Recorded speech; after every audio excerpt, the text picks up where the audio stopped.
Hello बच्चों, आज का हमारा क्वेश्चन है यहाँ पर the body cell in cockroach discharge their nitrogenous waste into the hemolymph mainly in the form of options are A urea, B calcium carbonate, C ammonia, D potassium urate। तो यहाँ हमसे पूछा है कि जो कॉकरोच होते हैं, कॉकरोच क्या है, हमारे इंसेक्ट्स हैं और स्पेसिफिकली अगर हम इनकी बात करेंगे तो ये क्या डिस्चार्ज करते हैं और किसके थ्रू करते हैं, ये यहाँ हमसे पूछा गया है। तो अगर हम इसकी बात करेंगे तो डिस्चार्ज ये क्या करता है, नाइट्रोजनस वेस्ट को डिस्चार्ज करते हैं। यहाँ पे क्वेश्चन में दे रखा है कहाँ डिस्चार्ज करते हैं, हीमोलिम्फ में। हीमोलिम्फ जैसे कि ह्यूमंस में ब्लड प्रेजेंट होता है, ऐसे कॉकरोच में हीमोलिम्फ होता है, mainly in the form of.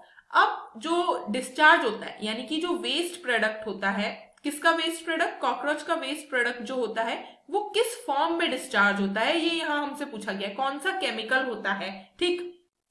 तो यहाँ देखते हैं क्या यूरिया होता है, तो नहीं, यूरिया नहीं होता है, अमोनिया भी नहीं होता है। इवन अगर हम कैल्शियम कार्बोनेट की बात करेंगे तो ये भी नहीं होता है, ठीक। अब होता क्या है, तो जो डिस्चार्ज होता है वो हमारा होता है पोटाशियम यूरेट। पोटाशियम यूरेट जो होगा यहाँ पे करेक्ट आंसर हो जाएगा, जो कि हमारा ऑप्शन डी है।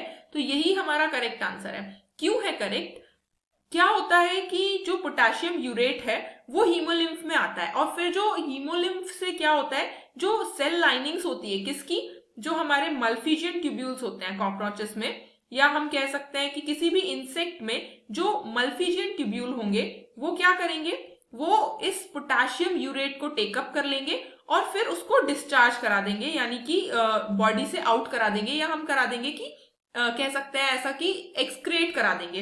तो जो एक्सक्रीशन हुआ वो किस फॉर्म में हुआ, वो हुआ हमारा पोटेशियम यूरेट के फॉर्म में।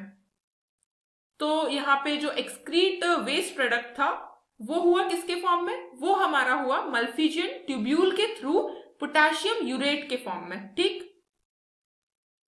तो यहाँ पे एक्सक्रीट आउट हो जाएगा मटेरियल, तो हम कह सकते हैं जो करेक्ट आंसर है वो ऑप्शन डी हो जाएगा।